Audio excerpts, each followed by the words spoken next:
Bismillah ar-Rahman ar-Rahim. Assalamu alaikum wa rahmatullah wa barakatuh, and welcome to Talking with Teachers. I'm your host, Dr. Abdullah bin Hamid Ali.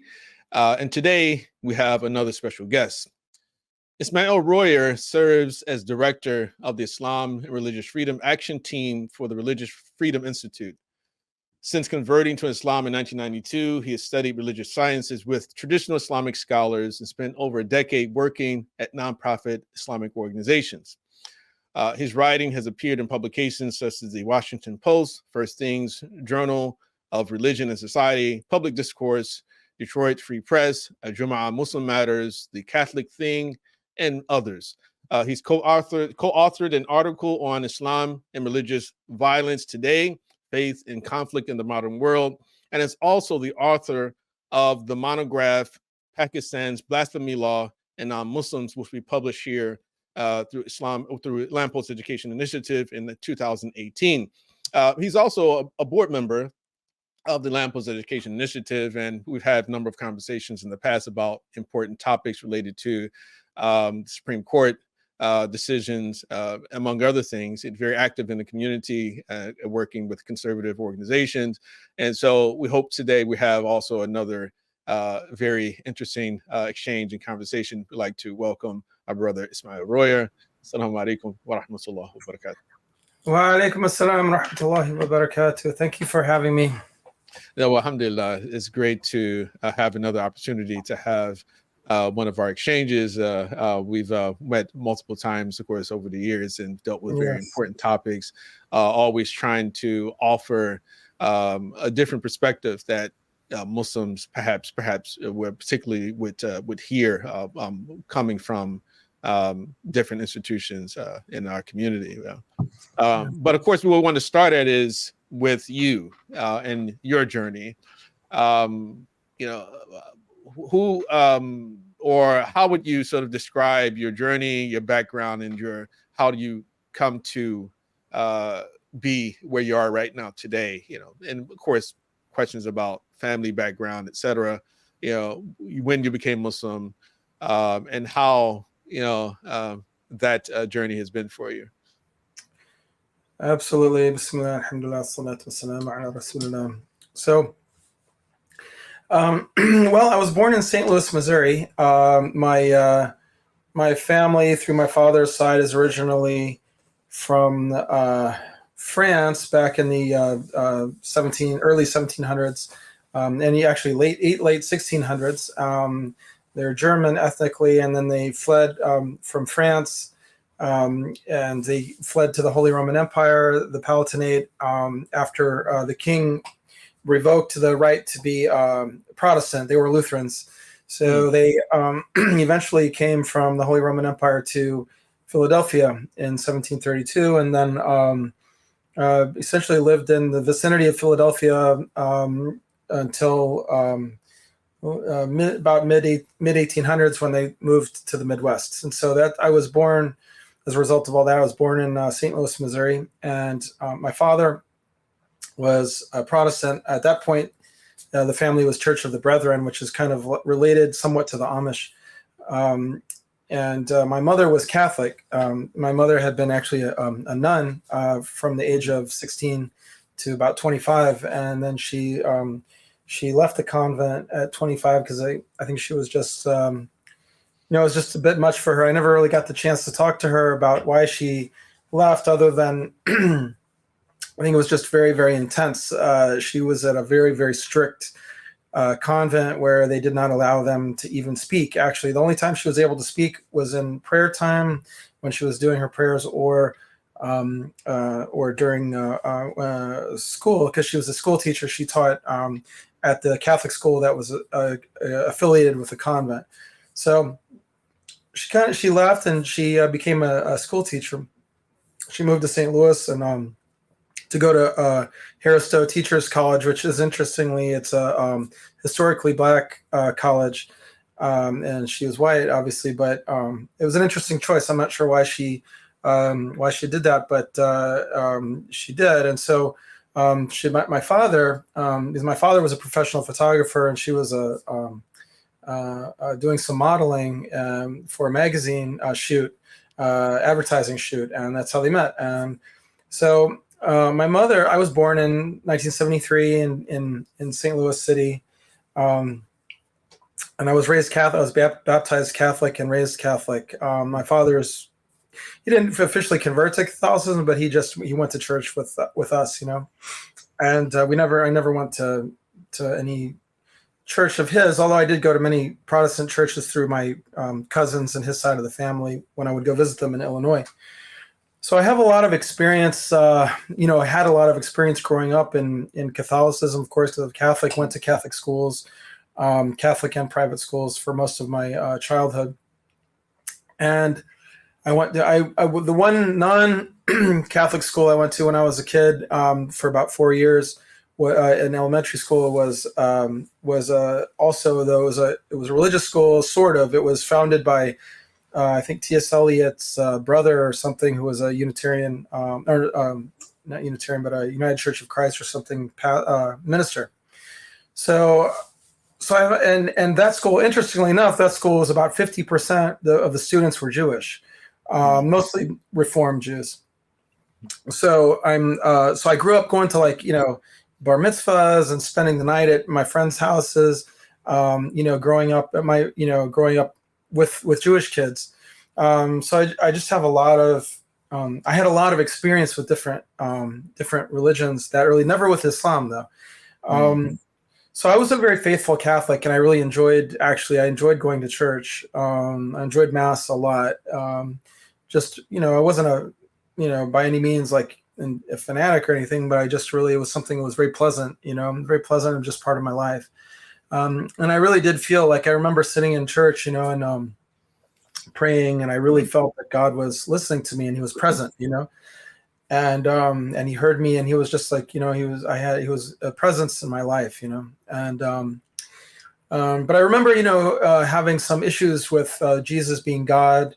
I remember, and then the statues as well, and praying to Mary and these sort of things. And I would ask the nuns, and they would never really give me satisfactory answers, so that did not sit right with me, especially when I got to like 7th grade, you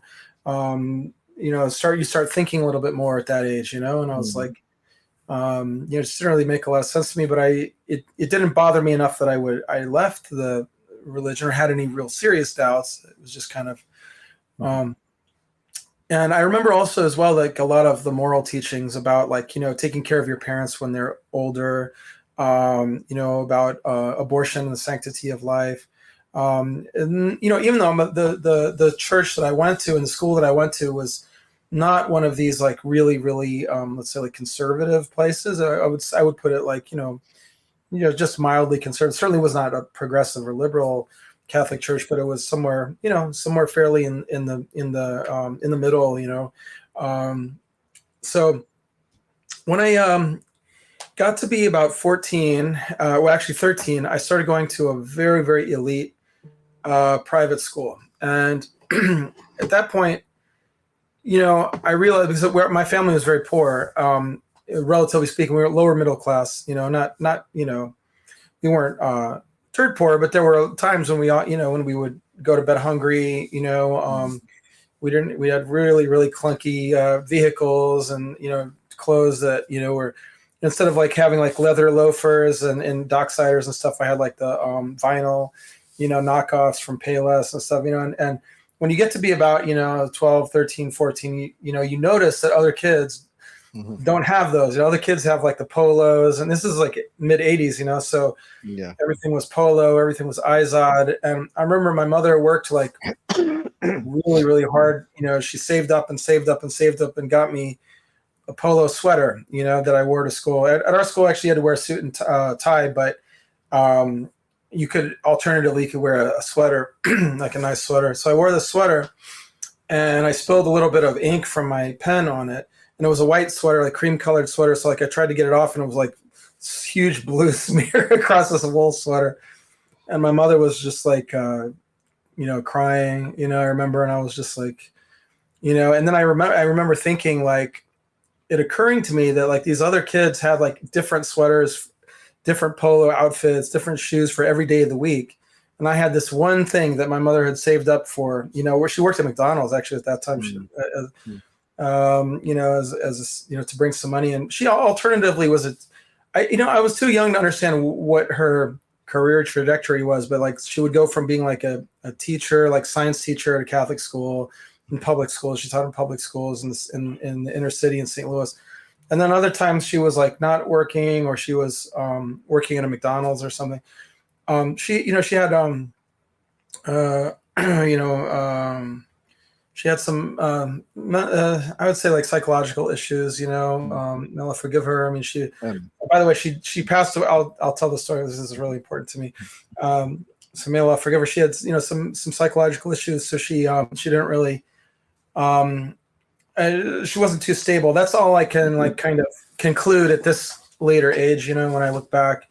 But in any event, I was really feeling this, humiliation, honestly, and not just humiliation. It was a humiliation, but it was also a sort of like pointlessness. Like, what is the point of trying to keep up with these kids, these really wealthy kids? Like, I go to my friend's house, whose father owned like a chain of hotels across the United States. Mm-hmm. And they had like a mansion, like a massive, honestly, like just huge mansion. It was like, they had a bowling alley, they had tennis courts, they had, they had the top floor was a ballroom. I mean, it was just crazy. This house was like so massive, red carpet that you would like just, your feet would sink into. And then I'm living in this like little crummy apartment, with in a kind, mostly like military families. My dad was at that point in the military, but was that kind of like socioeconomic layer. They're white, mostly white, but poor-ish. So I couldn't invite him over, and I couldn't invite my friends over, because I was just feeling embarrassed.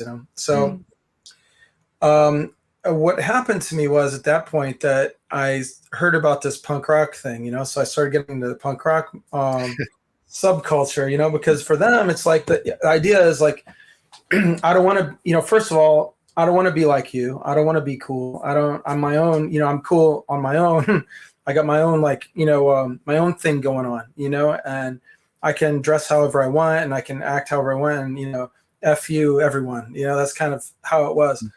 And I don't deny that, like, that's not a very creditable position or attitude, because you shouldn't like resent other people for that, but it was just my age and what I was going through and how I coped with other people looking down on me, Right. So through that process of like getting into the punk rock movement, I don't know if anyone, any of the viewers know much about it, but it's actually a very rich movement, and it has a lot of different variety to it, a lot of creativity involved in it, a lot of kind of do it yourself, start your own band, do art, do all this kind of stuff. And it also had like very conservative elements in it, and also have obviously like anarchist, socialist, communist type elements and influences, and all of this like in a big, you had like, it was like that it wasn't transgender, it was transsexuals, like men dressing up as women. They weren't trying to be, they didn't think they were women. They were just like, that was part of the transgression, is that they were like, transvestites exactly, yeah, with your transvestites, which is very different from like, you think that you are a woman, which is an interesting kind of conflation there. These were folks who were just kind of like me in the sense that they were like rejects, and that's how they like, worked it out. But then there was also like skinheads, and then the skinheads had like the anti-racist skinheads and the Nazi skinheads who were always fighting. They're, I'm always fighting with them. I'm 14 years old. I'm thrown into this mix of like just real, like very serious violence, and drugs and sexual activity going on, and it's something that we did this kind of crazy stuff to like just have something to do. Like we're bored, we're bored teens, But in the process of all that, I started listening to this band called the Dead Kennedys. And the Dead Kennedys had like all these like real intense political messages, like you would buy one of their albums and it'd be like a whole like Howard Zinn type, insert, you know what I mean? With like, here's what America's doing. So this is like, again, like mid to late 80s. here's what America's doing in Guatemala. Here's what America's doing in Nicaragua. Here's what America's doing. The Iran-Contra thing was coming up, the scandal of we're going to, give, Reagan administration some secret element within it was sending weapons to Iran in exchange for hostages, and then but selling drugs in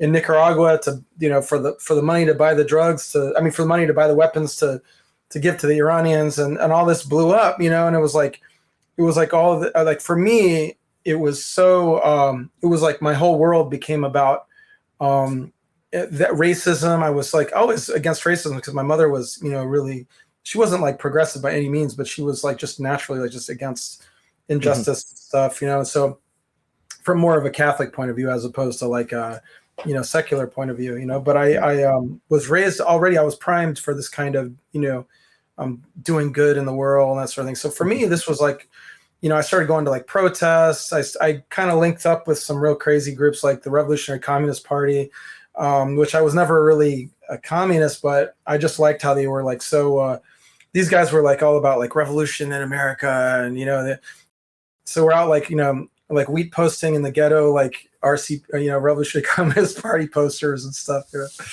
and then so Rodney King happens, right? Mm-hmm. So by the way, at this point now I became an atheist. At this point I became an atheist because I was like, I was so outraged by the way that religion had been used, to for like, like for example, like colonialism and all these different things, to as a kind of tool of empire. I look at things in a much different way. And by the way, there's truth. There are angles of truth and aspects of truth to all of this. That's the thing. It's just that it's a very distorting way to look at it as this is the only thing that is going on. Like you can benefit from someone like Howard Zinn or the dead Kennedys for that matter. You know what I mean? You can benefit from that if you keep it in perspective. You know what I mean? Like, and you have your filters up, and likewise, you do that with really everything that you learn and read and so on. And for me, unfortunately, I had no filters. It was just like, like fire hose of radical kind of leftist anarchism and all this, so so this was like kind of my world. And then again, the Rodney King happens. Rodney King is beaten by these LAPD cops, and then the cops are acquitted. So some friends of mine and I decided we were going to go out and like try to start a riot. We were trying to I'm not going to go into detail, but we're going around St. Louis City, like trying to, get stuff, to jump off. And if anyone knows St. Louis, you mean like a race riot or race riot? No, like anti-police riots and stuff. You know what I mean?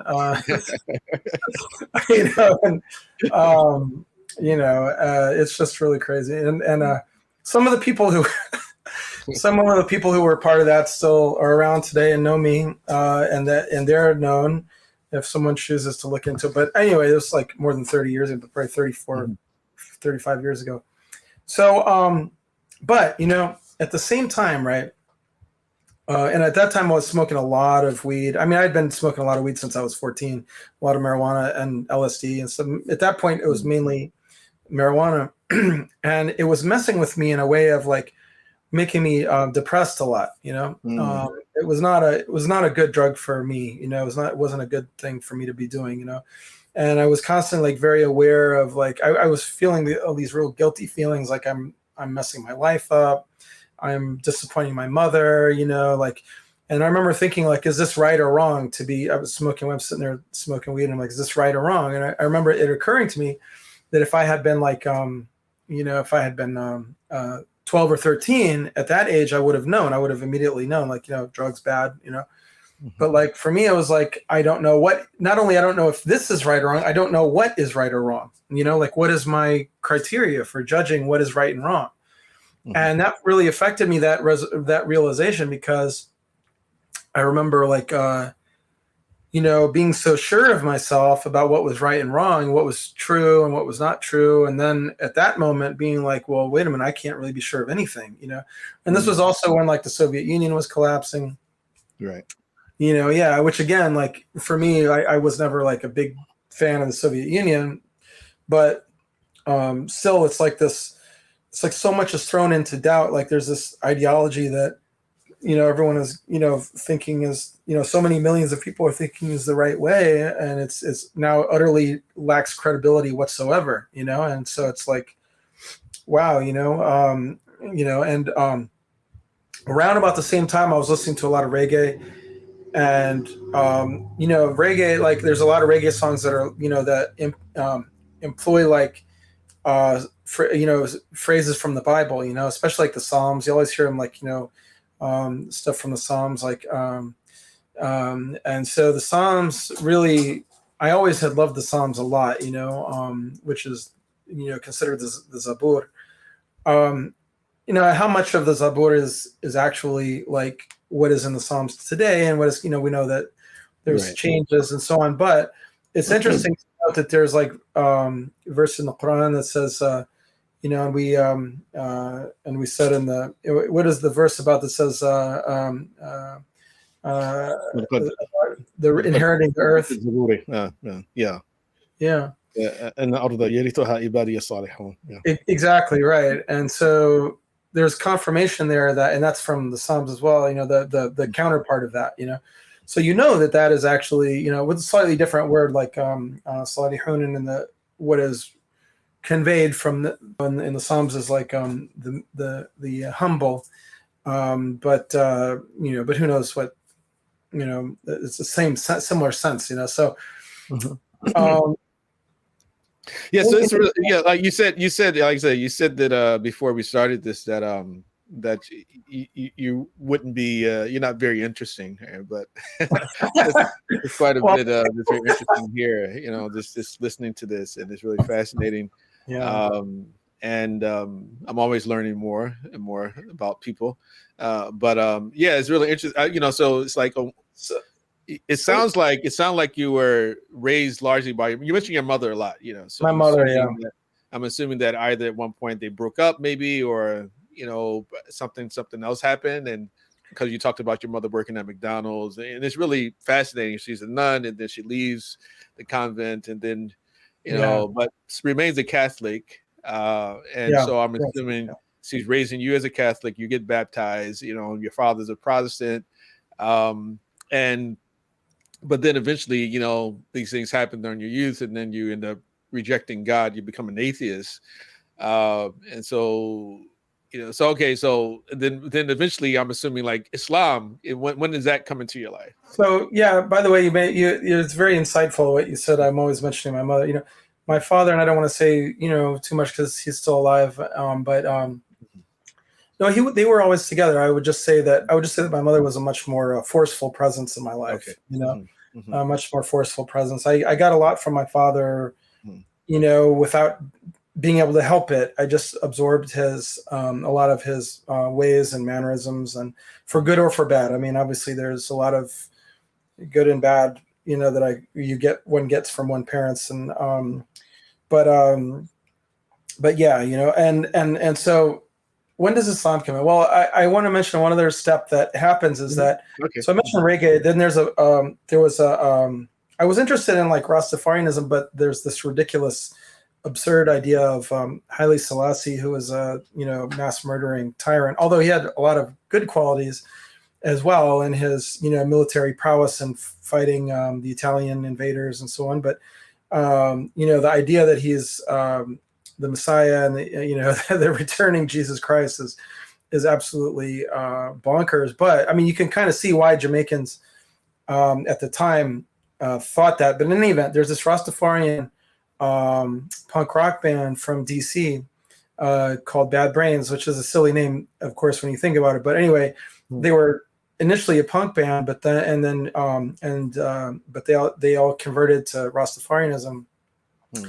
And their lyrics, oh my goodness, their lyrics were like, just blew me away, because their lyrics were like, and I had been listening to them since I was 14, and one of the first bands I heard of, but I never really paid attention to them, but they were always talking about God. And then I read an interview with them, and they're like, what they said, how would you describe your music? Is it punk? And they said, no, we play gospel music.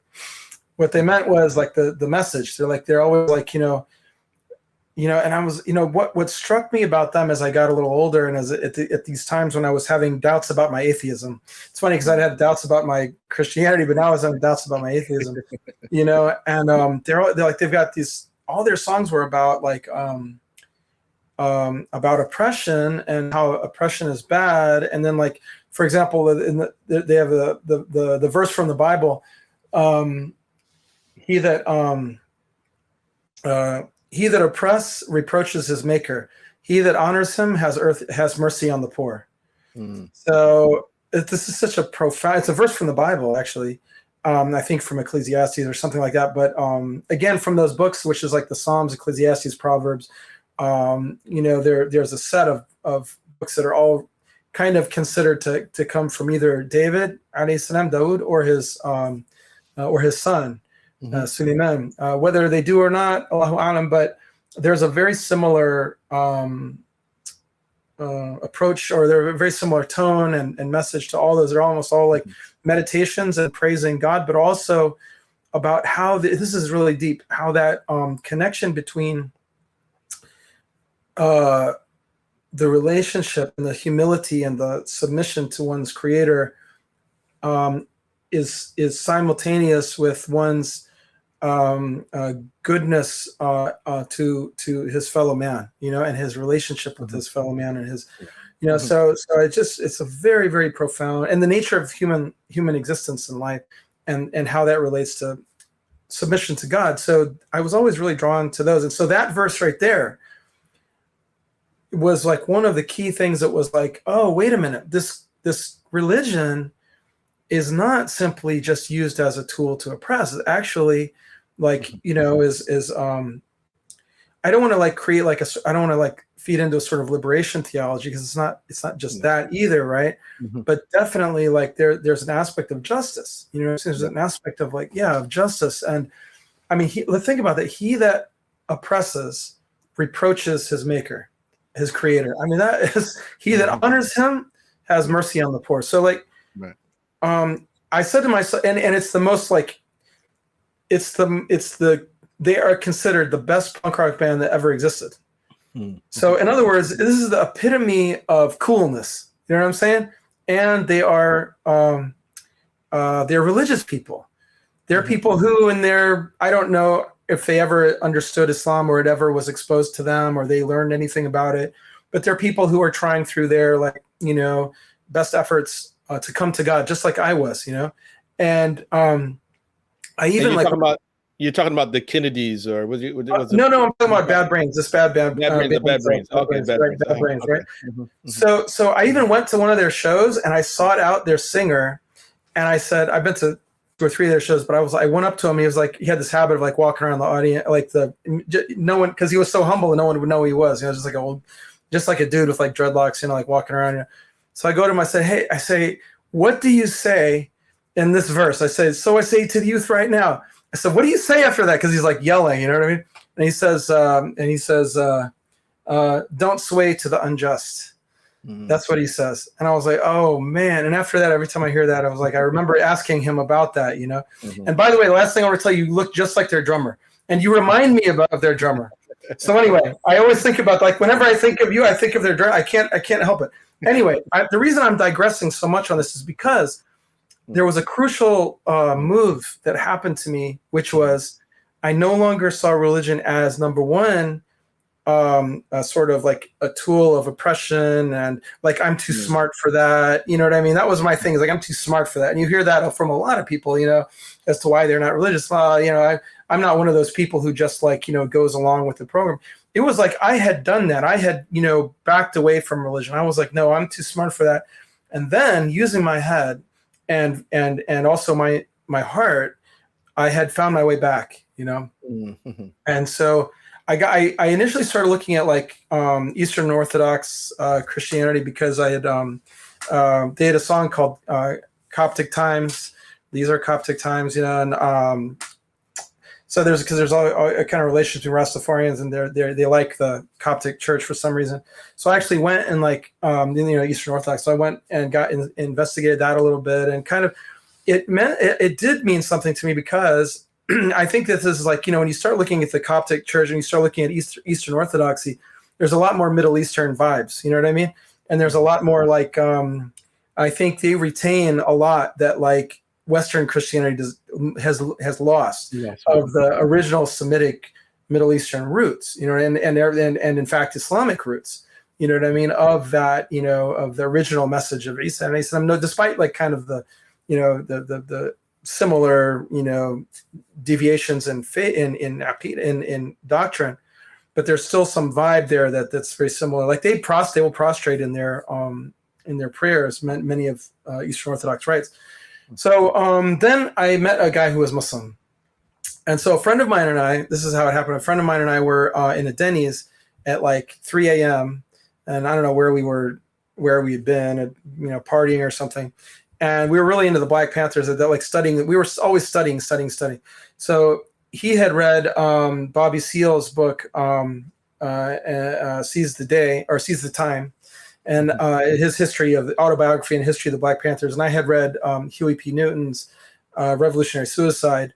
And so we were comparing notes about the two books, like which was what was their different perspectives on the founding of the Panthers. And we're in this Denny's and like white suburban, West County, St. Louis. And there was a guy in front of us, African-American guy wearing a kufi, who was waiting to get seated before us at the Denny's. And he kept looking at us, and I didn't really notice he was looking at us, but he was like tripping out, and then she seats us, and it's 3 a.m. There's hardly anyone there. She seats him like over there and us over here. And we're like going back and forth. We're still discussing. And I ended up meeting Bobby Seale, by the way. He was very disappointing. Yeah, very disappointing. But anyway, so he's hearing us talk, and he's sitting at the table. He's like, hey, and he called us over there to go sit next to him. And he goes, who are you people? He's like, who are you? And we're like, I don't know. We're just like, we had a band at the time. I guess we're a band, and he was Muslim, and he was part of the Worthy Muhammad community. Okay. And he was fasting. It was during Ramadan, and he was just getting off work at McDonald's. He's going to eat some food before, iftar, and before suhoor. And so we ended up just becoming friends, and we wind up long story short, I ended up moving in with them.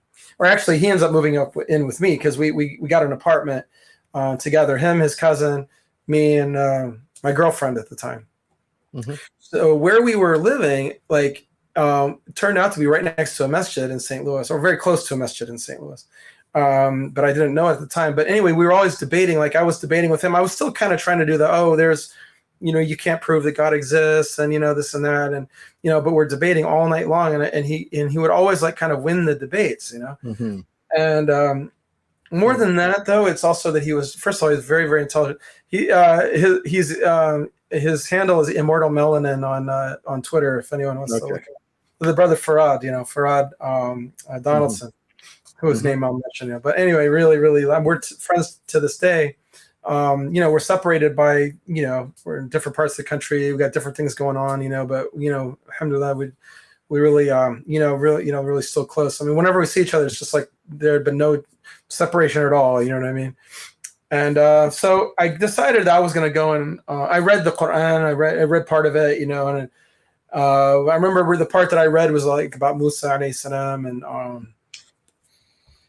what struck me was that there was not, I had really up until the point when I met him had thought that Islam was some kind of Hinduism or something. You know what I mean? There was something unrelated to Christianity and Judaism. I really just didn't know anything about Islam whatsoever.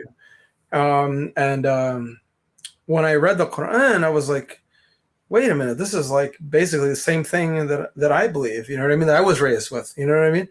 Mm-hmm. And then when I learned about the position on Jesus, who Jesus was, I was like, oh yeah, of course. I mean, just made absolute perfect sense. Absolute, because it resolved those issues that I was having when I was a kid about, the Trinity. Mm-hmm. It didn't make any sense to me. Now that, okay, there's no Trinity, and I always knew that Jesus was someone, you know what I mean? I never, I mean, as a kid, even though I had a hard time with believing he was God. I mean, a hard time with that a little bit. But you just know that Jesus is someone because if you think about it, I mean, like, this is a man who, I don't know, like over 50% of the Earth's population, if not more, follows or claims to follow, aspires to follow in some way or another. You know what I mean? Yeah. Mm-hmm. I mean, it's just impossible that like this is like some. If you look at, like, ever watch like Monty Python's like Life of Brian, and their thing there as well. He's he's a guy who's just like, there's all these random street prophets in Jerusalem, in the movie, and then in fact it may have been the case, Mm-hmm. and then for them, like, it's just a completely random event that Jesus, but in the movie it's like Brian, this guy playing Brian, this guy named Brian, is like selected as the just by some random total coincidence, like, this is the guy who, like, everyone follows and stuff. And in the movie it's like also that he's a guy who says wise things, you know what I mean? He's not a dummy. Basically everyone else in his society is a dummy, and he's just kind of an average dude, so like saying common sense things, and so everyone's like, oh, he's well, it just it's to me, like, when you look at it, it's just like, that's impossible, you know what I'm saying? Because of the sheer numbers of people. I mean, obviously this God has a plan that involves this man, and so Jesus in Islam, to me, is it's so, like, our belief is so sound and so beautiful and so so much, in harmony with what I really kind of, like, not only know to believe in my heart, but also, like, it's properly respectful of this man. You know what I mean? Right. It's that middle ground between, okay, well, you guys went over here, like, rejected him, and then you guys over here went over and turned him into a god, and this is who this man is, And so then I went to this masjid. I went to a masjid, and, like, I looked it up in the phone book, like, Islam, whatever, Muslim mosque, and I found Islamic Center. So I went over there without telling the brother, Farad, because I didn't want him to be like, like he had won the debate, so he had beat me or anything. I just wanted to, like, go over there by myself. Yeah. And the first person I meet is Omar Lee in the masjid. And so I say, my question to him was, what does Islam say about revolution? That was my first, that was my first question to him. Because again, at that time I was, like, really, into, like, I don't know, all that stuff. Radicalism and stuff like that. Yeah. So I met, so thankfully, like, the first group of people I met there were, like, these Tablighi guys, all these, like, Tablighi cab drivers. And, that was, like, my scene initially. And the first people that I, like, really spent any time with other than Omar. And they, taught me, after one or two visits, taught me what Islam was about. And that's what the Tablighi Jama'ah is really good at, is, giving you the basics, and I was like, yeah, so they said to me, how old were you then? So how old are you now? 19. 19. Okay. 19. No, 19. I was 19, and that was August 1992. So actually about 32 years ago now, Okay. Yeah, so I converted. I accepted Islam. Yeah. Okay, mashallah. And then you started to study Islam, and then eventually there was some trouble, right? Of course, they came along with that, right? Yeah. And what was that? Why don't you talk a little bit about that? So I've obviously done a lot of, like, looking back to understand, like, how I, why I went the directions I went and so on. But the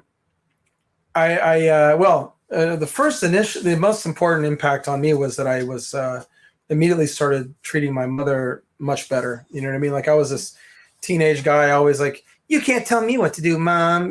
Sort of. Like, I do what I want. Sort of.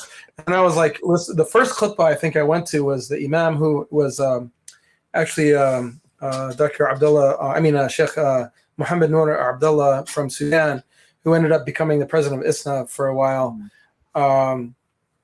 So he was our imam in St. Louis, long before he became on this national stage, and so he was giving these khutbahs about your mother. You have to Mhm. Be kind to your mother, and paradise is at the feet of your mother, and so on. And so I immediately, I mean, to my credit, I did a lot. It took me a long time I have certainly not fixed everything, but it took me a long time to get anywhere near like making the changes I wanted to make in myself.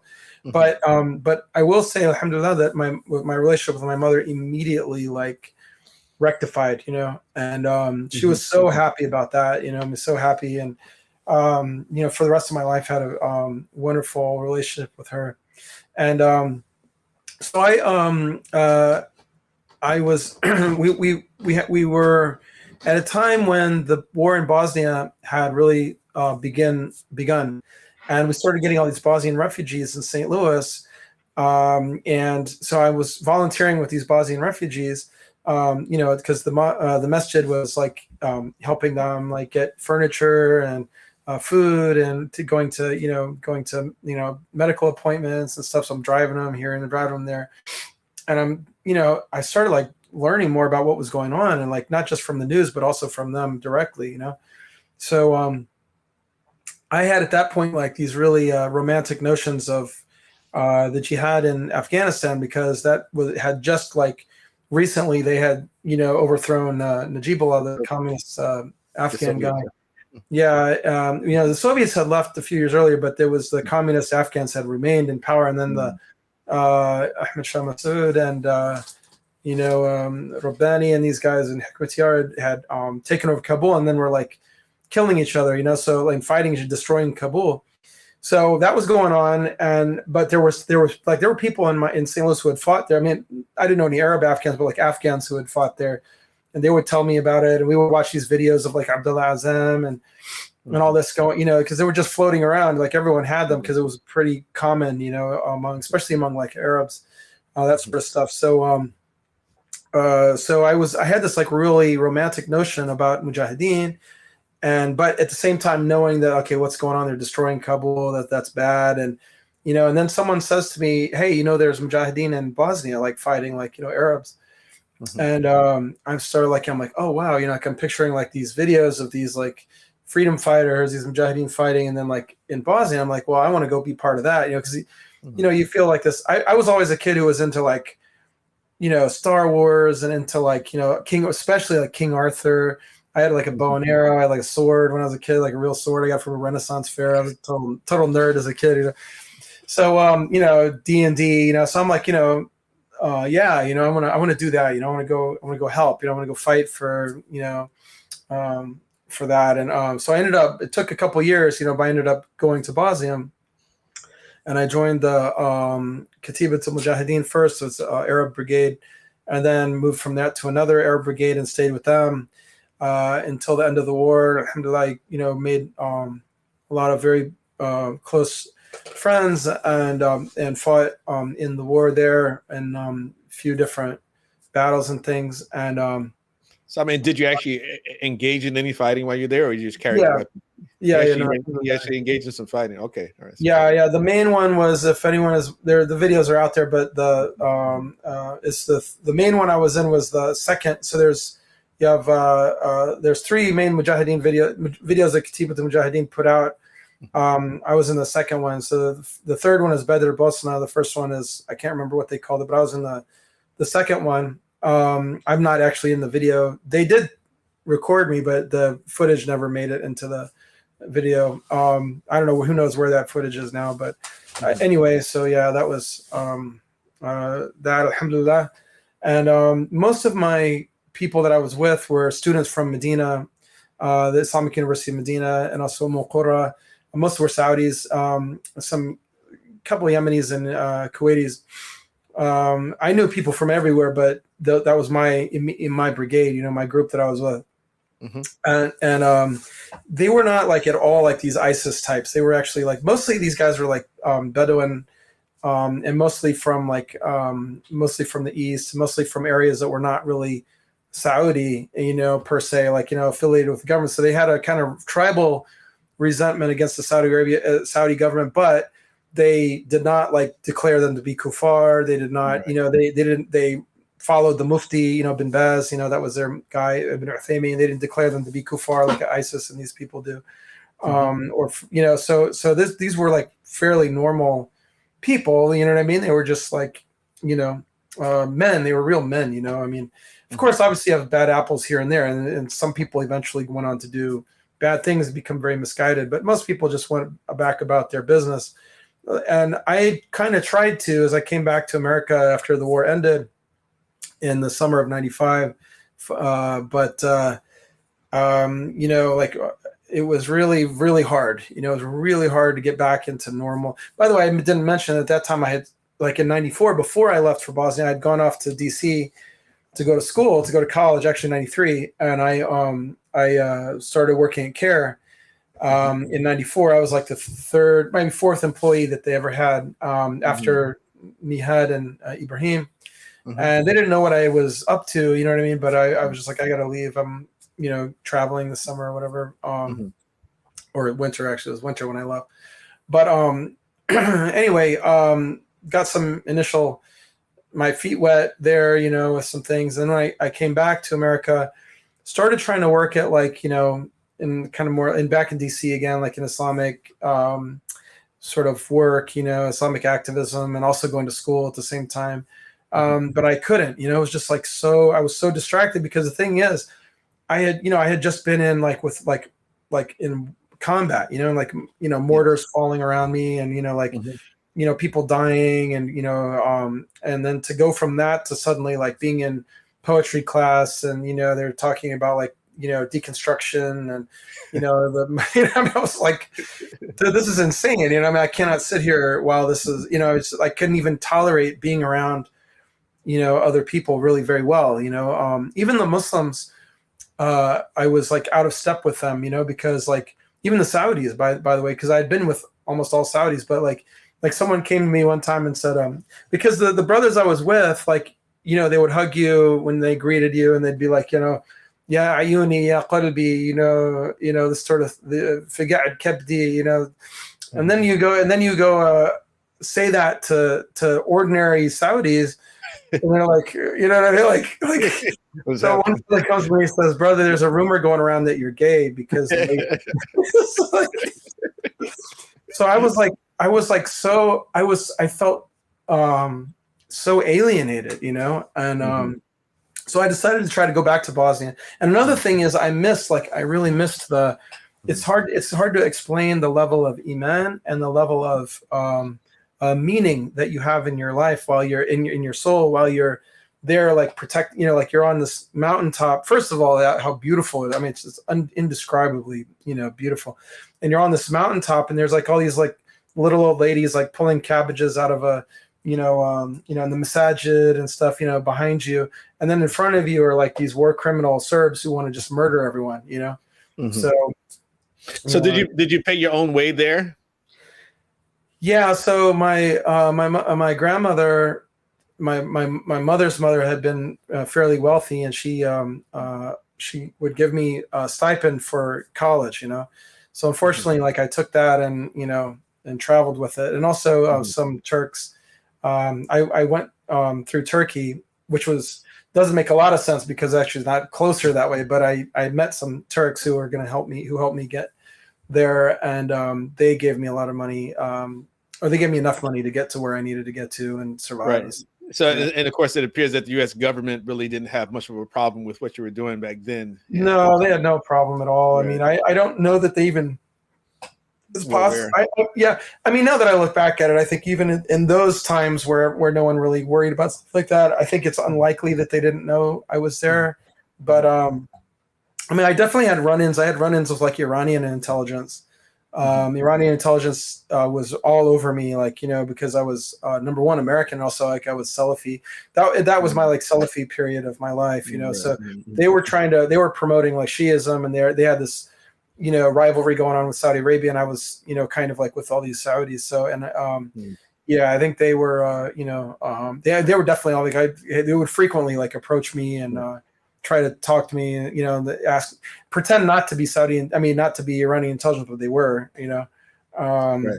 And this was this was actually before the first attack on the World Trade Center. Oh, it was after. So the first one was in '92.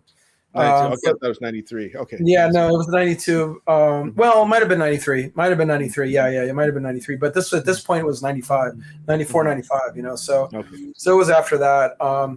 So when I go back, decided to go back to Bosnia and do like work in relief or something, because there was a massive amount of like relief work that still needed to be done. And so I started, I worked for Islamic Relief out of Birmingham, their Birmingham office, and went to Sarajevo and went, tried to work there, and it was a basket case of an office. So it didn't work out. And so I left there and started working for a school that was teaching. It was like a vocational school run by a Syrian American guy whose brother is a famous Syrian actor, by the way, but who people would know if I mentioned him. But anyway, the guy ended up being like a complete a scam artist, and like was like got arrested for black market, like war profiteering, and so and he also worked for Benevolence International Foundation. And anyway, I have a lot of stories about the shenanigans, with all these organizations that are.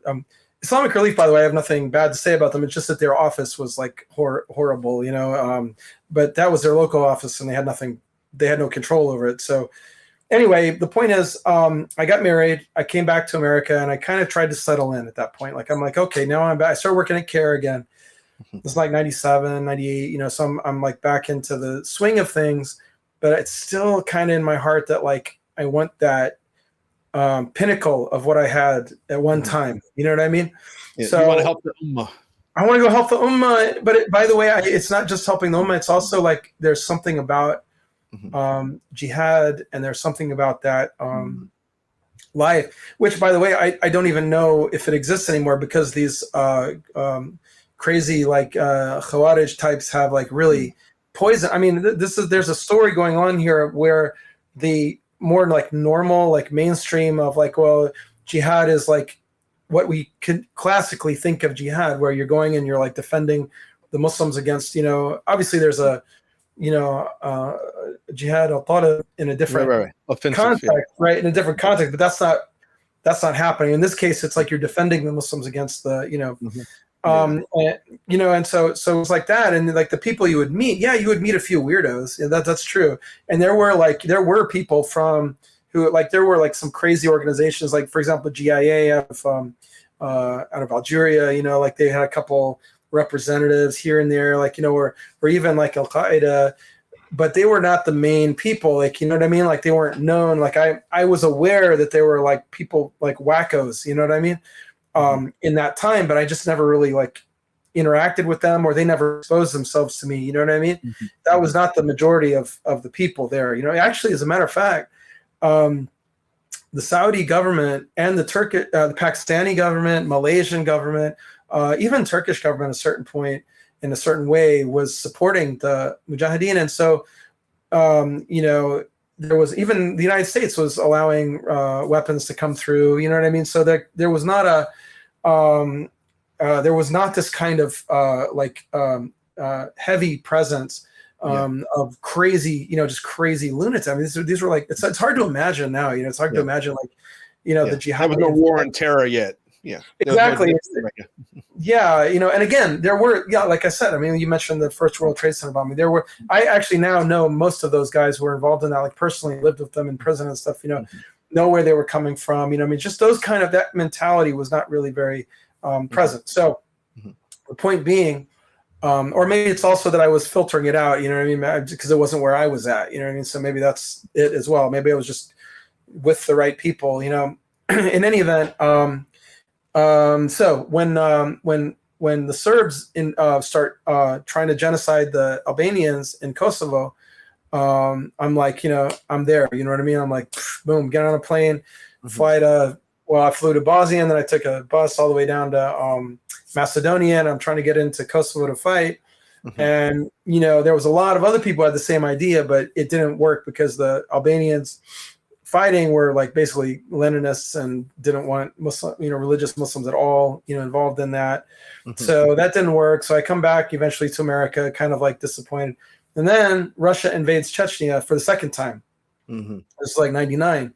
So me and a few friends decide to go get involved in that. And by the way, of course, my wife at this point is like really fed up with me. I keep on, basically it's like I'm a kid who keeps on trying to, the analogy is that I'm not growing up. You know what I mean? The analogy is that and a lot of people will listen and say, well, no, but you're doing the right thing. Okay, I guess. But the problem is that I also have at this point responsibilities to my family, and there's untold numbers of Chechens and people around the area, who are, able to respond to these situations. You know what I'm saying? Like I'm not called upon to go to all that. You know what I mean? And and also these things are getting murkier. You know what I mean? Like Khattab, like there's no one can. I don't think there's any real. No one has ever. I've never seen any any derogatory thing about Khattab. But like there's other folks there who are like taking hospitals hostage and everyone in it, and movie theaters and elementary schools, and people are dying, and it's just like, what is happening? You know what I mean? That kind of unhinged behavior, that later it comes out in Iraq and stuff, is starting to come out a little bit more. Oh, there was also the attacks on the U.S. embassies. You know what I mean? And Al-Qaeda is gaining in strength because they're starting to train people openly in Afghanistan. And we're starting to encounter those kind of people like online and like early debates and stuff. So anyway, by the time like the second invasion of Chechnya, some friends of mine and we learned that the only way to get to Chechnya was if you had already had military training. So even though I already did, like my friends didn't, so we decided to go to Pakistan first to join up with Lashkar-e-Taiba, this group, and sponsored by the Pakistani military, but the Salafis, and in based in Kashmir, and the co-founder of that, Abu Abdulaziz, Saudi guy, was the co-founder of Katibat al-Mujahideen in Bosnia. So I kind of like had some connections, and so I got involved with them, and I start helping people go over there and train. And the Chechnya thing got kind of lost. I mean, I actually brought a whole bunch of stuff over for them, like boots and bulletproof vests and stuff. I'm just going through like at this time, it's again before 9/11, so I'm just like checking everything through, through the baggage claim. A big. So actually, you're buying these things with your own money, and you're bringing it over there. No, there were people donating when they heard that I was, donating, and so like I'm collecting stuff, and we're all going from there. From the U.S. From the U.S. Yeah, exactly. So. I don't think any of it actually ever made it to Chechnya, because I think most of it actually, I gave it to the Lashkar-e-Taiba guys to give to the Chechens, because the Chechens had an embassy or whatever in Pakistan, but I honestly don't know what happened to it. You know what I mean? But I'm assuming that it either went to Chechens or went to LET. But the thing is, I had in my mind this idea that LET is like this great group. They're Salafi, they're on the right Aqidah. I was still Salafi at the time. But in fact, as we saw from like the, what happened with the Mumbai situation, like I was like super naive. Like, it's like, I don't know who these people are. I don't know what their, real agenda is. I don't know who their real leaders are. I don't know I definitely know that the Pakistani military is running them, I don't know that like the Kashmiris really want, it's different from Bosnia. Bosnia is like black and white. Bosnia is like, it's almost as black as white as you can get in human affairs, which are always murky. You know what I mean? But sometimes they approach black and white, and that's what Bosnia was. Well, Kashmir is certainly not that, because you don't know who's doing what. I mean, and so, yeah, that India is bad, you know what I'm saying? But at the same time, like, is it necessary, and who am I, this dude, from out of the blue, from 2,000 miles away to come and start getting involved in it. So I ended up, so 9/11 happens while this is going on, while me and my friends are like, have this pipeline going to LET of people, and I'm helping them with their internet, like newsletter and stuff. And I'm all in on that, but at the same time, for me, it was like a way to continue helping people fi sabilillah, as I thought, while at the same time, like not like I'm at home at that point, you know what I mean? Like I'm sending people, and I'm like, so 9/11 happens while there's someone over there that I'd sent over there. he came back, and it was just we ended up being all indicted for many things, like for because some of the people I had sent over said that they wanted to go to Afghanistan. Whether or not they did or not, I have no idea, but that's what they claimed. So we all got caught up in a conspiracy. The feds charged the conspiracy to do violate many crimes. But one of the things that they did was they stacked all these firearms charges on us, which allowed them to seek like multiple life sentences and so on. And that's what happened. So I went to prison for 13 and a half years. The Supreme Court decision ended up freeing and getting charges dropped from most of us. Some people had already finished their sentences, but that's how we got out of the Supreme Court decision that said that gun charge the main gun charge that they were using was unconstitutionally vague in its description of what a violent crime was, because there was actually no violence in our situation. You know what I'm saying? Right. So so anyway, so is that how you actually were released from prison? Because it's the Supreme Court ruling? Yeah, the Supreme Court ruling caused our judge to release us on bond. So there was like 3 Supreme Court rulings. The first one, which was like dealing with a similar statute but not the exact same statute, and she released us on bond because she said that the Supreme Court is almost certainly going to say that applies to this statute. And then ultimately the court did apply it to that exact statute that we were out of. So we're out. Right. So originally you actually had a life sentence. I had a 20-year sentence. 20-year sentence. Okay. Yeah, 20 you did years. 13. You did 13. I did 13 and a half. Yeah, 13 and a half. Yeah.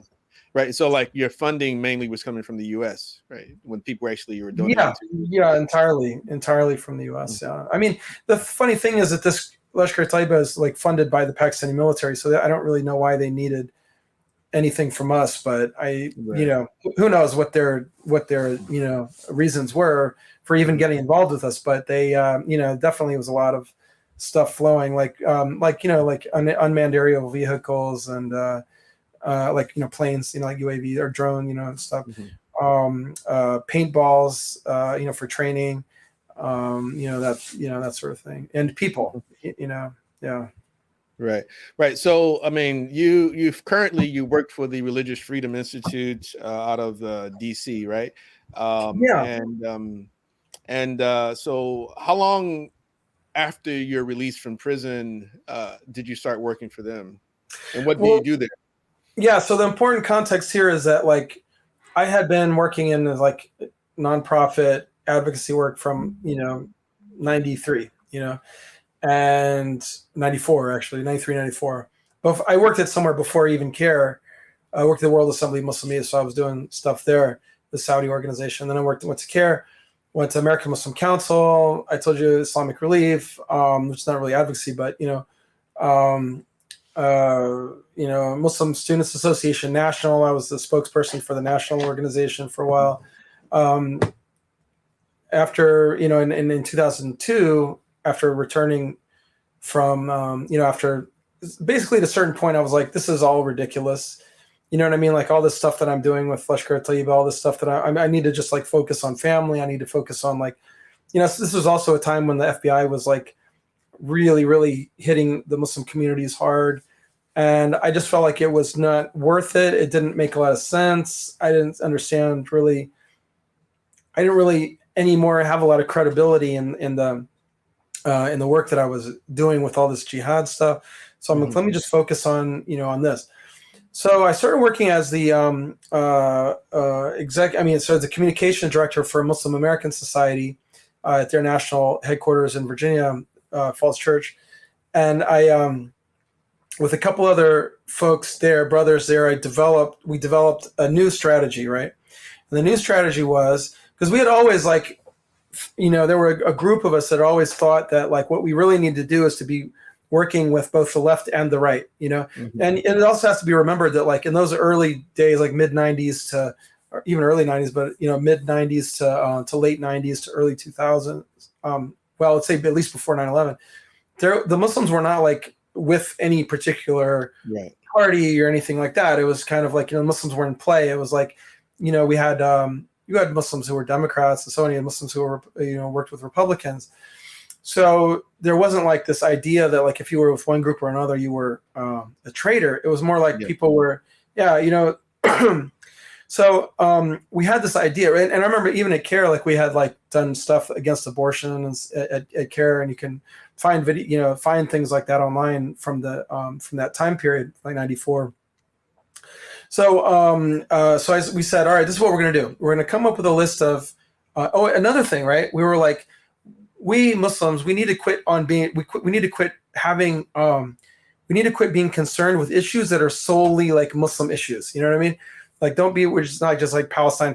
Yeah, we did, obviously that was one of our issues, but it's not only that, and it's not only like discrimination, religious discrimination against Muslims, like let's care about like other things happening, like the environment and animal rights and abortion and gay marriage and whatever else was happening at the time, let's contribute like a holistic, approach, And so we developed at Muslim American Society at the Freedom Foundation, which was the nonprofit. Where it was like the advocacy wing that they had created and handed to us to run.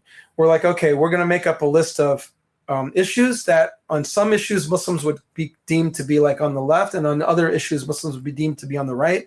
And we're going to advocate for them, and we're going to like teach people, Muslims and non-Muslims, about the holistic ethical approach that Islam has to issues of importance to America. So we're like, okay, gambling was one, that, so you might be considered like a conservative thing to be against gambling, although that gambling is an interesting issue because you have a lot of conservatives who are into gambling for some reason. But anyway, gambling, another one was we're going to work on banning alcohol advertisements in the inner cities, in the ghettos and stuff. We were going to work on, different like abortion, like different things, right? But the gambling thing came up because there was a bill in Maryland, which is in our DMV area, DC, Maryland, Virginia area. So we got together with a group of other folks to conservatives and so on to oppose gambling, and we really worked hard. We really did some groundbreaking political advocacy at the time, and defeated the bill, along with these other conservatives, and then I started going, like, as part of the group Muslim American Society, I started going to like CPAC. I started going to like CPAC was the Conservative Political Action conference, whatever, which by the way now is like completely bonkers, but at the time it was more mainstream, I started going to like the Leadership Institute. I started working with different Concerned Women for America, working with them, talking with them behind the scenes about what we can do together, while at the same time we're working with like progressives, on other things, and it was really coherent and making a lot of sense. And then I ended up getting arrested, so that was the end of that, and that whole effort kind of fell apart as well as like the early 2000s goes on, and then like the rise of like Pamela Geller and all these like real extreme. It was weird because like initially, yeah, you had some of that backlash, but it just got worse and worse, and I could see it from prison. I'm in prison, but I can see like this. It's getting really, really rough out there, for the Muslims, as time goes past. Well, anyway, when I'm about to come out of prison, like I had spent that whole time like studying Islam, exercising, and studying like political philosophy generally, like Plato and other. The Aristotle, classical philosophy, law. I've been I can't even like what I did in law is like a very, I'm the one who developed the arguments that ended up in all of us being released. You know what I mean? They probably would have figured it out at some point, but I was on top of it like 3 days after the Supreme Court decision that eventually I had filed something in court and shared it with the lawyers of the other team and stuff, the other defendants. So. When I got out, I was like, I had really not done nothing else in my life other than advocacy, and I was, my adult life, then political advocacy. But of course, I've got this stigma, that I just got out of prison for like, and then Lashkar-e-Taiba had done this, insane thing in Mumbai.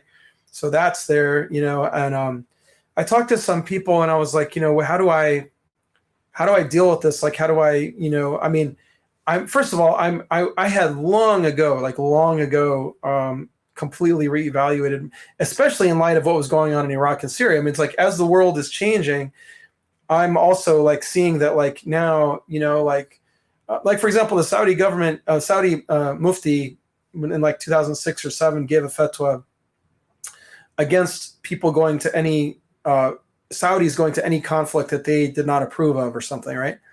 And a lot of people were like, "Oh, look at that! They're just whatever." But then I'm like, in my mind, I'm like, "Well, look, see, the thing is, I had actually been on the ground. I had been around like there were, I'd seen some crazy nutcase type people, and I had been around really solid people. You know what I mean? And I know. For example, I knew a brother from France, converted to Islam, and he was real enthusiastic, and he went off to like Niger to join like the Tuareg, rebellion against the Mali government or something like that. And then he's like, "Oh no, this is nationalism. I don't want to have anything to do with that." Then he goes off to join Hezbollah.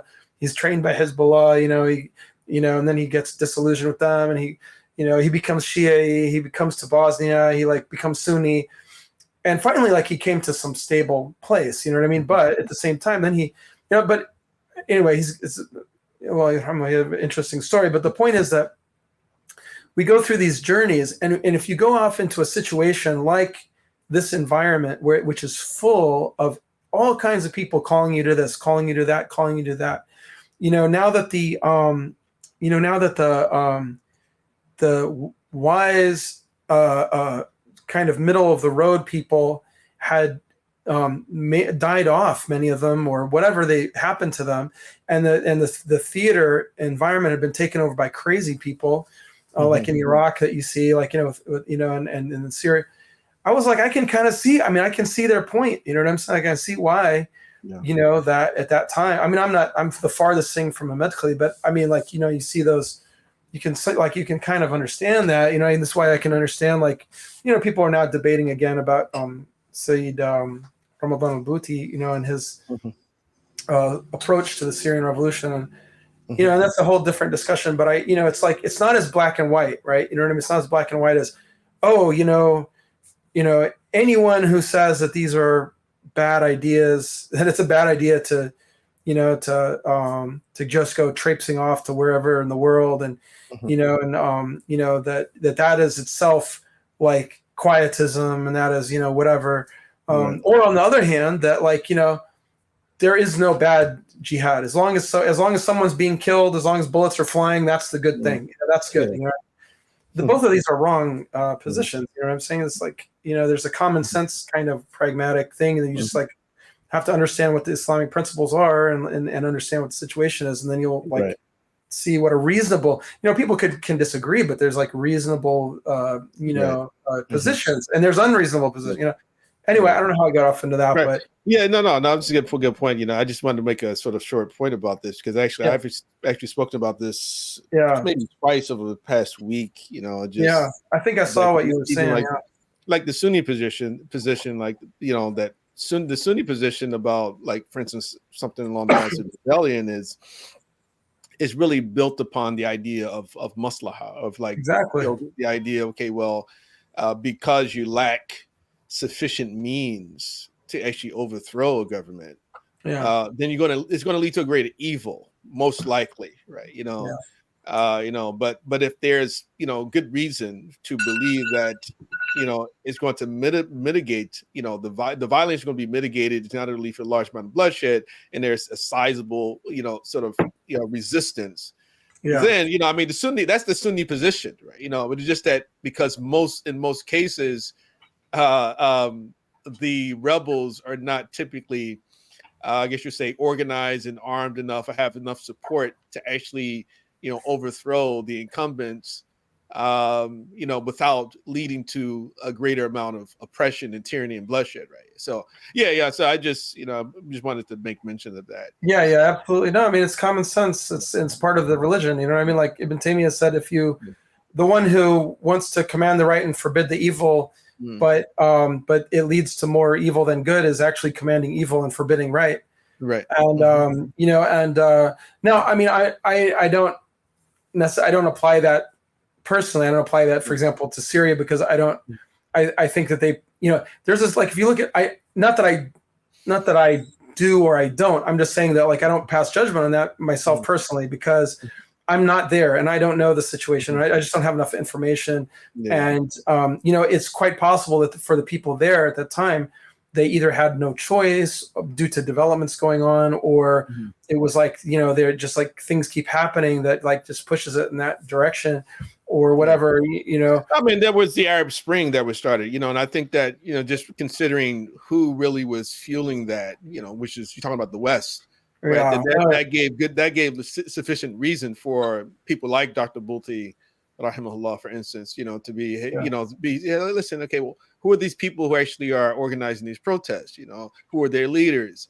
Why is it that every single day there's a new chant, and who actually decides what those chants are? Right? Who decides where we're going to go, and we're going to, so I do think that there's good reason for suspicion, right? That, okay, well, the individuals actually are trying to take power, are that's really their main objective, is to take power. It's not to actually establish justice, to bring a just rule, or replace the current ruler for, so again, I always analogize the Arab Spring and similar type of incidents, to the second civil war, right? With Imam Hussein, rahimahullah, because, what a lot of people often don't hear, I would say, I believe, is that, that there was no consensus that Imam Hussein was on the right page, right? If anything, there was many of the major Sahaba who actually were opposed, right, to what he was doing. Abdullah ibn Umar, Abdullah ibn Abbas, Abu Bakr al-Laythi, Abu Sa'id al-Khudri.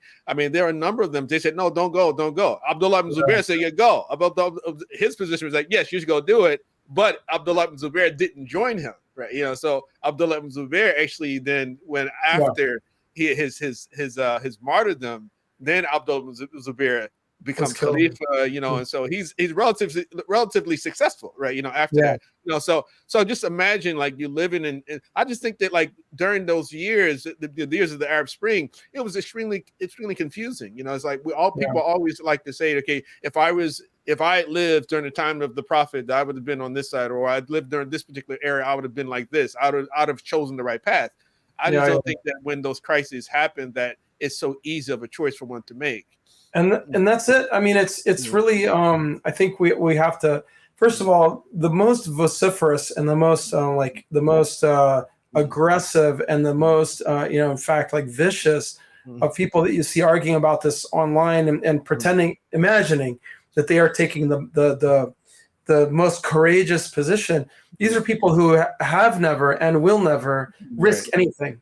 They'll never risk anything themselves, and they have also never sacrificed anything. And so it's all just LARPing. It's all just cosplay, and yes. I mean, will they be like the family of Hussein and his supporters and actually die with him? Or exactly. Will they be like the people of Kufa who actually abandon them after they see someone like Musa ibn Aqil actually get captured, and and it's, oh my God, this might happen to us, So we think we're going to be courageous, but then all of a sudden the bullets start to fly, the bombs start to drop, right? Yeah. It's like, okay, what is going to be your state at that moment, right? So right, exactly. And of course, there are situations like Bosnia or like Chechnya or something which is kind of a middle ground, where it's like people have, like, first of all, in Bosnia you had to, and there was like to not fight was suicide. To fight was what you had to do. The only option, right? Yeah, no option. Or Chechnya, where they declared independence. Maybe had some idea that Russia was going to invade, but at the same time they had like very serious military, and they defeated Russia in the first time around. So there's, or Afghanistan, where it's like, we could acquiesce, you know what I mean? But we're free people and we're Muslims and we're not going to live under communism. And right. So I mean, like, I think another point to highlight about even situations like Afghanistan is that that one thing that actually sort of feeds the I guess you say, the fervor of the people who actually think that the only way forward is to physically arm yourself and go out and do something. Yeah. You know, we need to do something, right? Yes, Is that's the,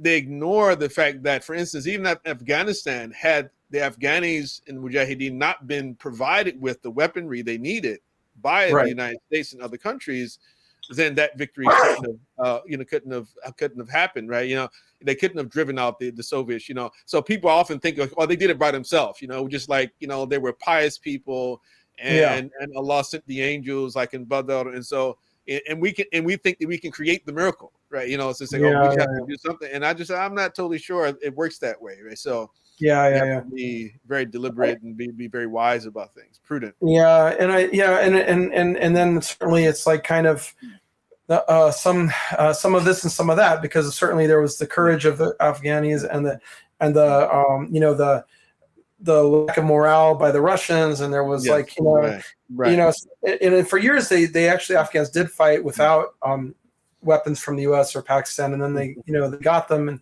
but it was the Stinger missiles that really turned the tide, you know, so it was, anyway, I mean, these are, and the important thing really is to not is to be generous and gentle, you know, rifqan, you know, with the people who have a different belief, you know, different point of view. Exactly. Right. You have to, you have to, because you can't just paint everyone who has this view as, like, you know, quietist, madkhali, you know, murjia, you know, whatever you want to call them, you know. And then on the other hand, you know, if someone's like, well, you know, I mean, and there's like obvious things on both sides, you know what I mean, like, that are way outside the realm of reasonable opinion.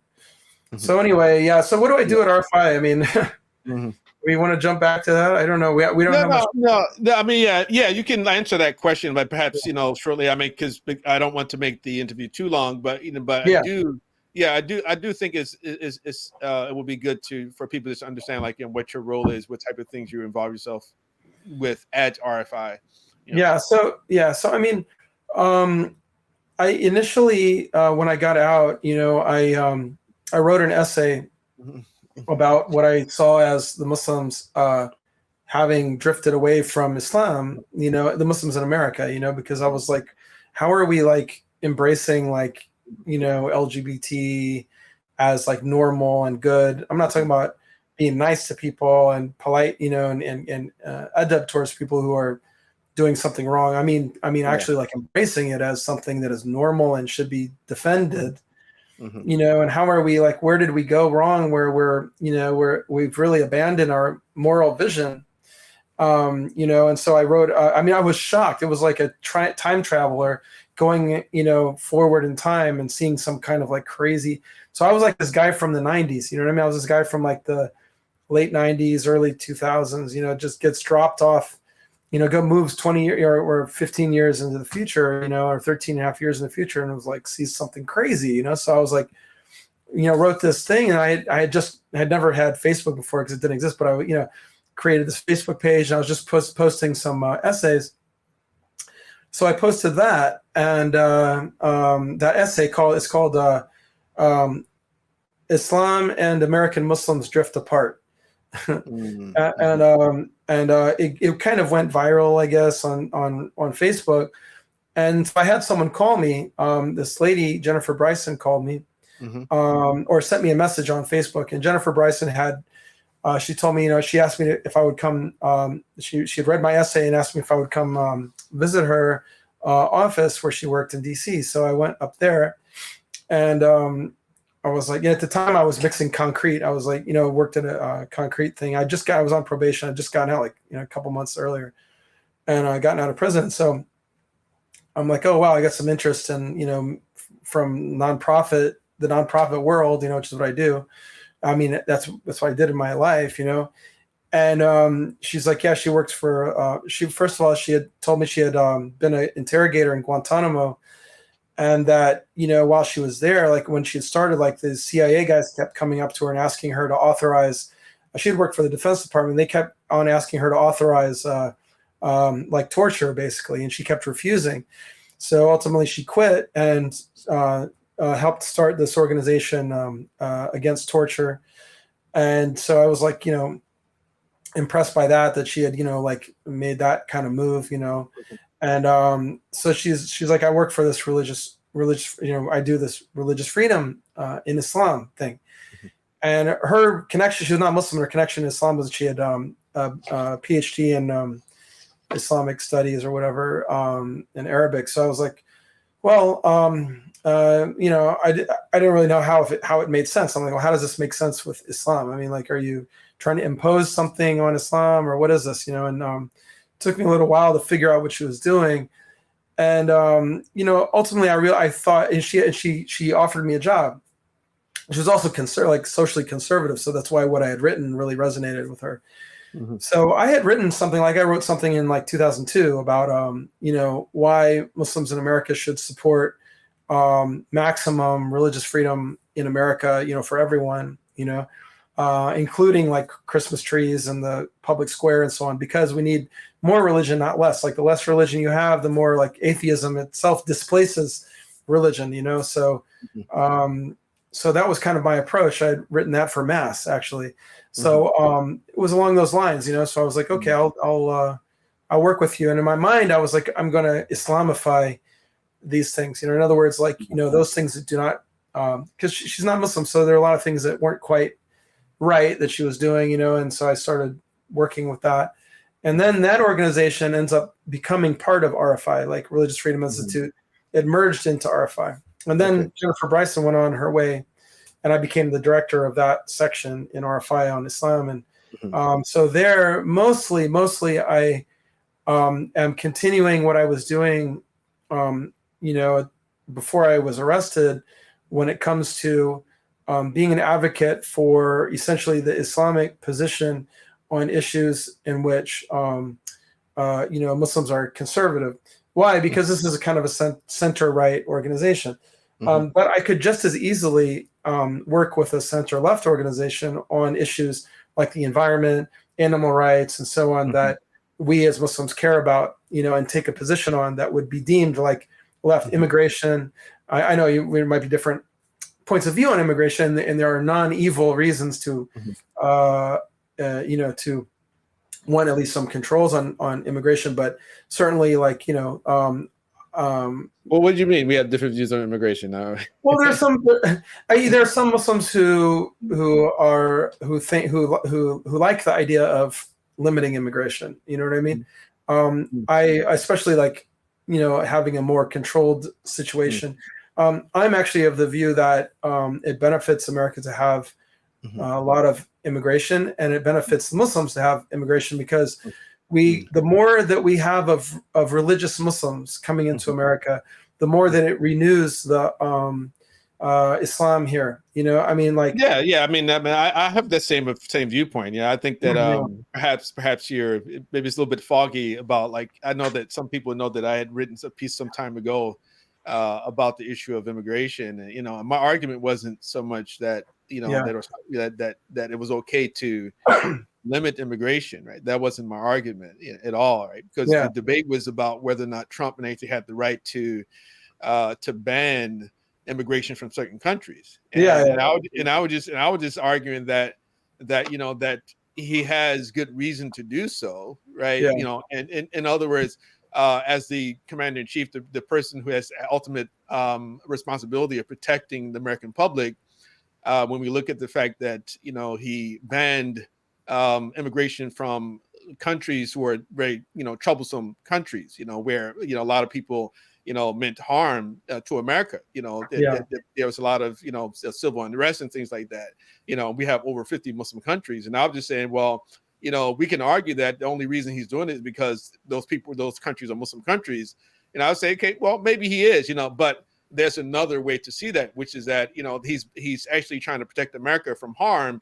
Because if it was simply about banning Muslims, then he would ban immigration from all Muslim countries, but he's banning it from a certain limited number of Muslim countries. And of course, you can talk about the history of that, whatever that sort of policy that he developed, whether or not it started off trying to ban it from all Muslim countries. And I sort of treat this the same way I talk about the Central Park Five, where people constantly say, "Oh, well, Trump was for the execution of the Central Park Five because he didn't like black people," and I say, no, that in itself is, let's say it's a possibility that was the reason why, but it's also possible that he was just simply a guy who was outraged at the how gruesome that attack was, right?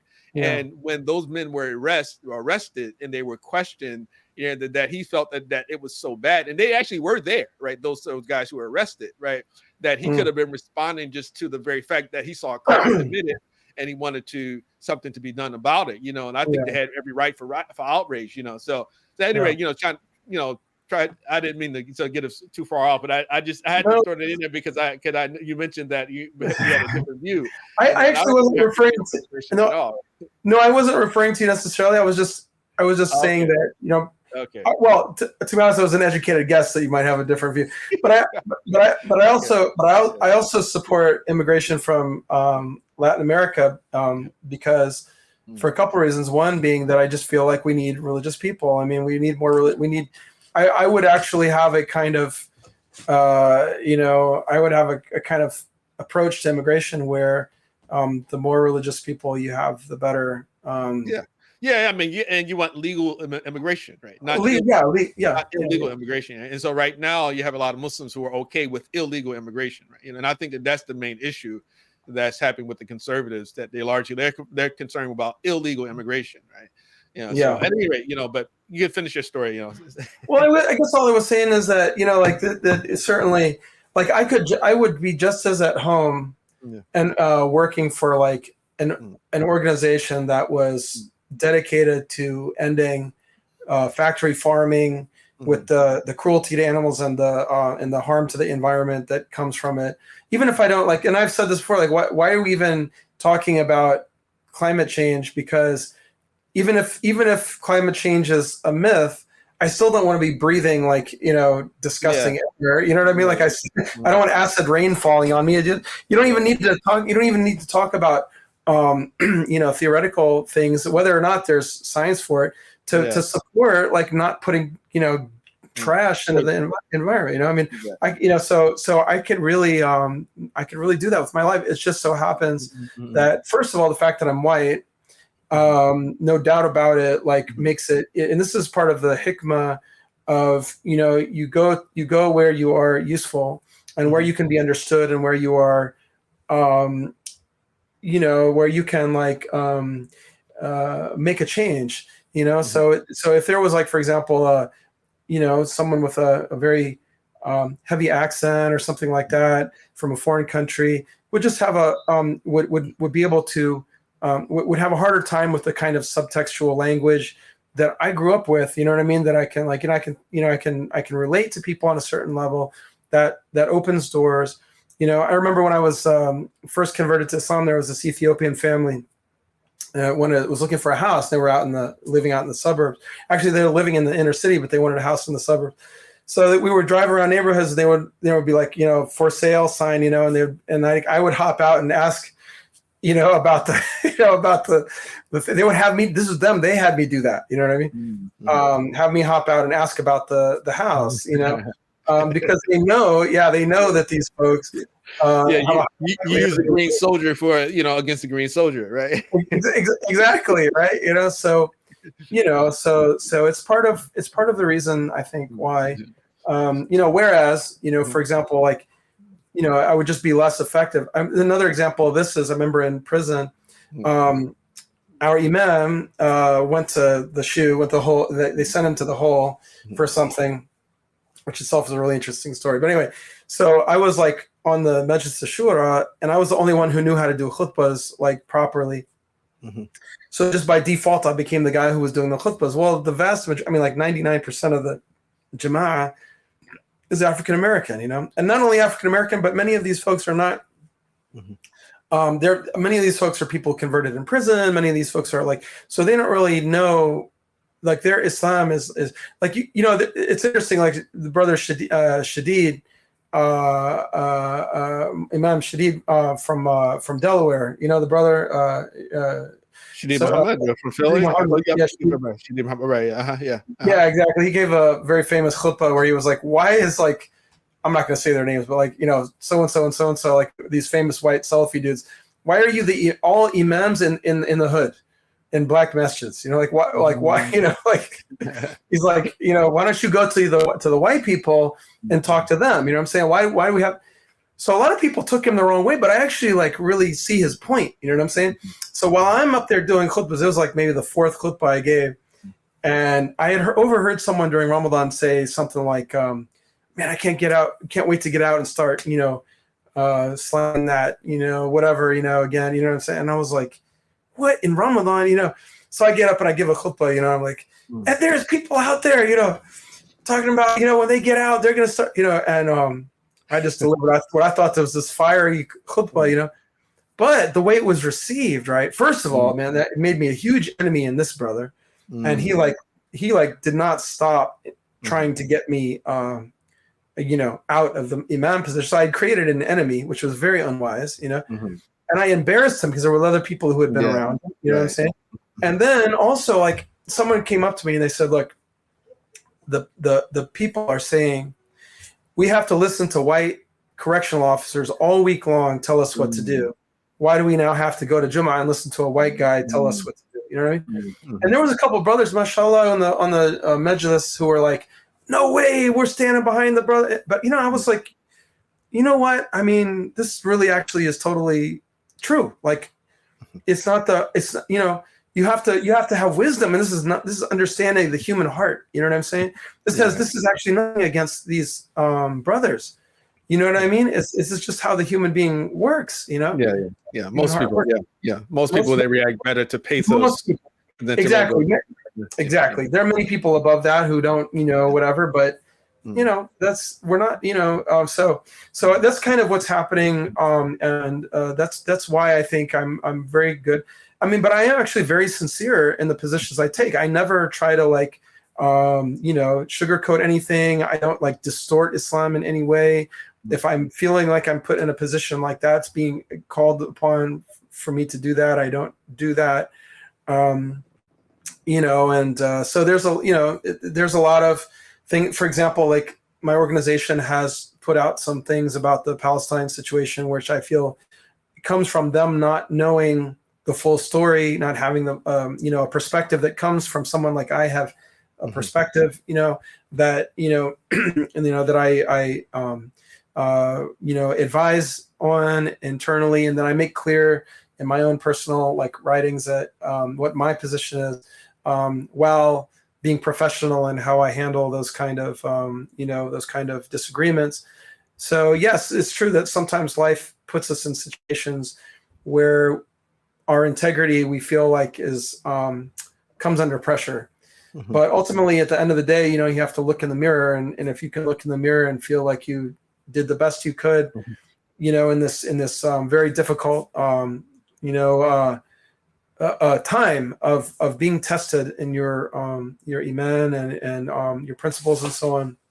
And if you can look in the mirror and say, I feel like I did, the closest thing to the right thing that I can. But I feel like I'm helping the Muslims. And if I didn't feel, I'm on the one hand, I'm feeding my family. But on the other hand, if I didn't feel like I was serving Islam and benefiting the Muslims as well as the common good generally, then I wouldn't do what I do. I would I would drive a truck. I could make more money driving a truck than I do right now. You know what I mean? Yeah, mashallah. Yeah, right. So, Allah bless you. I mean, this has really, really been fascinating. I mean, to be totally honest, I actually didn't expect it to some extent, right? But how can people follow your work? So I've really created a kind of separation between my Twitter account, which is the main thing that I, used to use for like my outlets and stuff. I'm not a Facebook guy, but I've now like really tried to separate like my professional work from that, merely because of I often again like I have I don't want to like I don't want my organization to be associated unfairly with my views that are not the views of the organization, and vice versa. So I also haven't written too much recently, so I will inshallah start that again, but there's a lot of things going on. But I will post things on my Twitter account that are that I'm doing that are of interest, inshallah. So if anyone wants to follow me on Twitter, it's at Ismail Royer, Ismail Royer.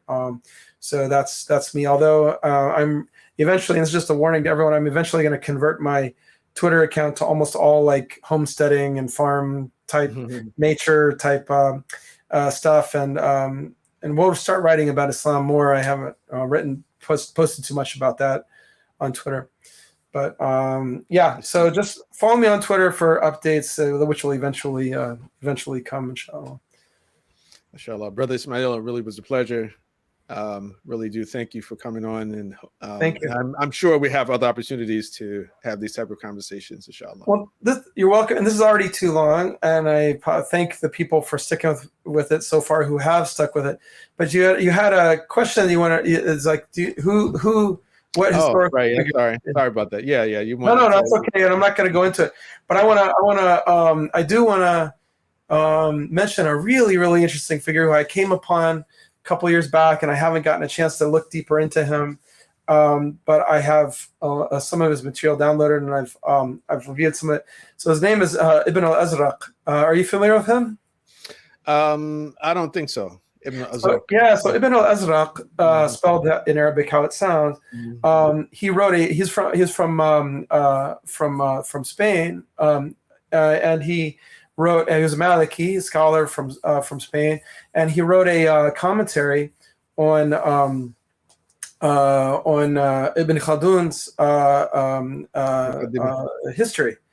Okay. And so the man, it says this is like, I mean, the man is so profound. He was so profound. He ended by the end of his life, he was a qadi in Jerusalem, and it was a really, really fascinating figure.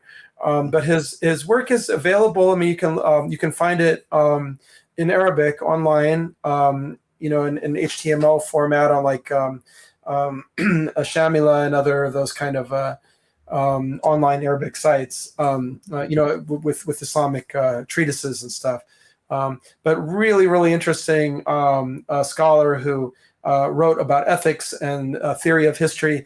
And a lot of people think that all that ended, like Ibn Khaldun was the pinnacle and nothing came after him of much interest after, before that, Mawardi and all that. But no, Ibn al-Azraq was a really interesting scholar and theorist and sociologist. So, if that's an anachronistic word for him, historian and political theorist, who was really interested in reviving the Islamic ummah and the governance, and yet came close enough to us, that he may have some interesting things to tell us about our current situations. So just anyone who's interested, I would go out and look him up. All right, Ibn al-Azraq. Ibn al-Azraq, now. Thank you once again. I appreciate it. Inshallah. Until next time. Okay. Assalamu alaikum wa rahmatullah. Wa alaikum assalam wa rahmatullah. Thank you for having me. Thank you. Thanks for watching. Be sure to like, subscribe, share, and support.